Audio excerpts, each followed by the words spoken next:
नमस्कार साथियों।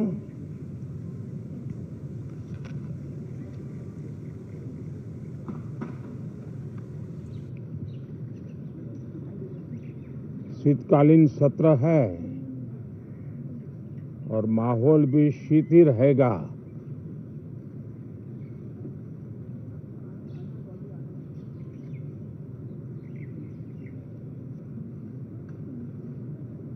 दो 2024 का ये अंतिम कालखंड चल रहा है।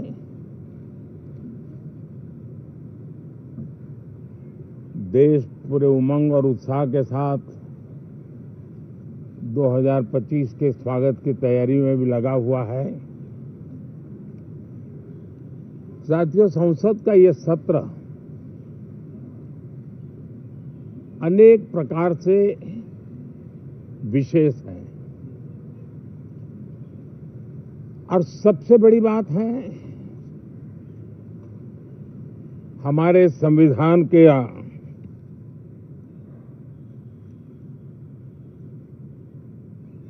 75 साल की यात्रा,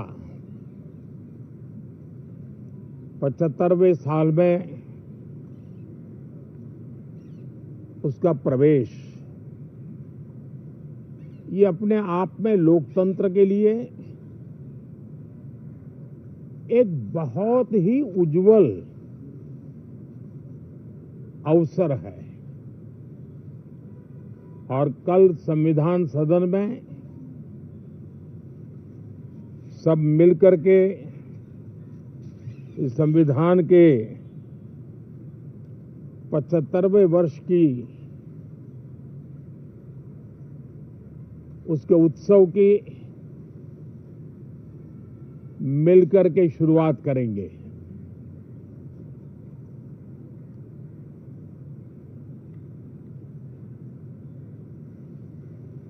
संविधान निर्माताओं ने संविधान निर्माण करते समय एक एक बिंदु पर बहुत विस्तार से बहस की है और तब जाकर के ऐसा उत्तम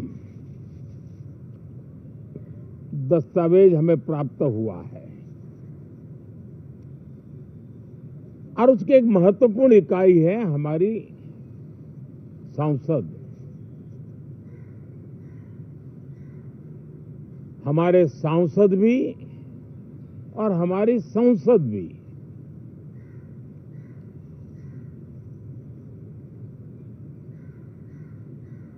पार्लियामेंट में स्वस्थ चर्चा हो, ज्यादा से ज्यादा लोग चर्चा में अपना योगदान दें। दुर्भाग्य से कुछ लोगों ने अपने राजनीतिक स्वार्थ के लिए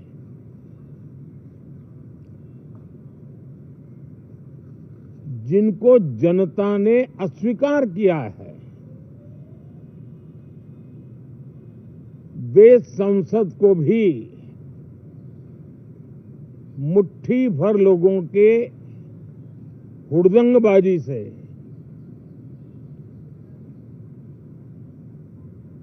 कंट्रोल करने का लगातार प्रयास कर रहे हैं। उनका अपना मकसद तो संसद की गतिविधि को रोकने से ज्यादा सफल नहीं होता है और देश की जनता उनके सारे व्यवहारों को काउंट करती है और जब समय आता है तो सजा भी देती है। लेकिन सबसे ज्यादा पीड़ा की बात यह है कि जो नए सांसद होते हैं, नए विचार, नई ऊर्जा लेकर के आते हैं और ये किसी एक दल में नहीं, सभी दल में आते हैं। उनके अधिकारों को कुछ लोग दबोच देते हैं। सदन में बोलने का उनको अवसर तक नहीं मिलता है। लोकतांत्रिक परंपरा में हर पीढ़ी का काम है आने वाली पीढ़ियों को तैयार करे, लेकिन 80-80, 90-90 बार जनता ने जिनको लगातार नकार दिया है, वे न संसद में चर्चा होने देते हैं, न लोकतंत्र की भावना का सम्मान करते हैं, न ही वह लोगों की आकांक्षाओं का कोई महत्व समझते हैं, उनका उसके प्रति कोई दायित्व है वो कोई समझ पाते हैं। और उसका परिणाम है वो जनता की उम्मीदों पर कभी भी खरे नहीं उतरते हैं और परिणाम स्वरूप जनता को बार बार उनको रिजेक्ट करना पड़ रहा है। साथियों, ये सदन लोकतंत्र की 2024 के पार्लियामेंट के चुनाव के बाद देश की जनता को अपने अपने राज्यों में कुछ स्थानों पर अपनी भावना, अपने विचार, अपनी अपेक्षाएं प्रकट करने का अवसर मिला है। उसमें भी 2024 के लोकसभा के चुनाव के नतीजों को और अधिक ताकत दी गई है राज्यों के द्वारा और अधिक बल प्रदान किया गया है और अधिक समर्थन का व्याप बढ़ा है। और लोकतंत्र की यह शर्त है कि हम जनता जनार्दन की भावनाओं का आदर करें, उनकी आशा अपेक्षाओं पर खरा उतरने के लिए दिन रात मेहनत करें। मैं बार बार खास करके विपक्ष के साथियों से आग्रह करता रहा हूं और कुछ विपक्ष बहुत जिम्मेदारी से व्यवहार करते भी हैं। उनकी भी इच्छा रहती है कि सदन में सुचारू रूप से काम हो, लेकिन लगातार जिनको जनता ने नकार दिया है, वे अपने साथियों की बात को भी दबोच देते थे, उनकी भावनाओं का भी अनादर करते हैं, लोकतंत्र की भावनाओं का अनादर करते हैं। मैं आशा करता हूं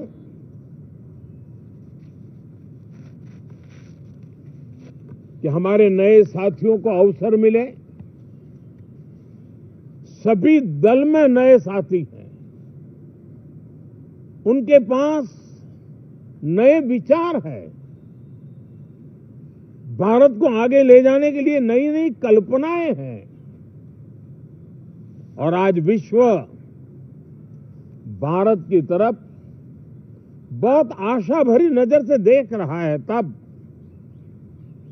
हम संसद का समय का उपयोग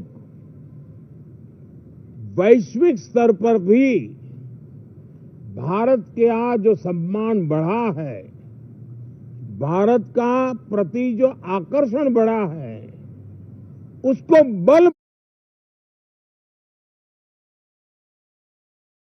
प्रदान करने वाला हमारा व्यवहार रहना चाहिए।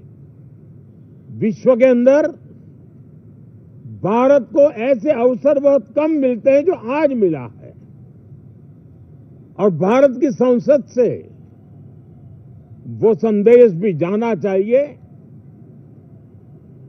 कि भारत के मतदाता उनका लोकतंत्र के प्रति समर्पण,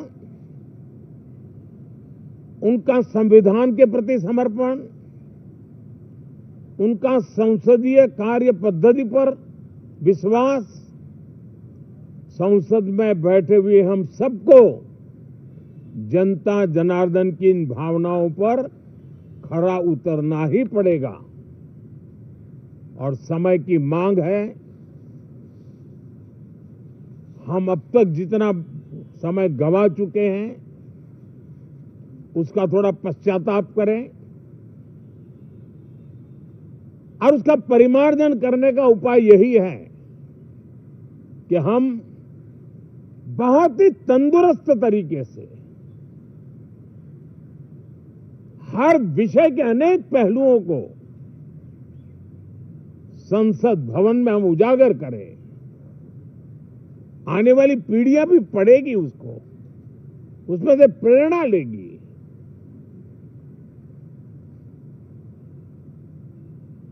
मैं आशा करता हूं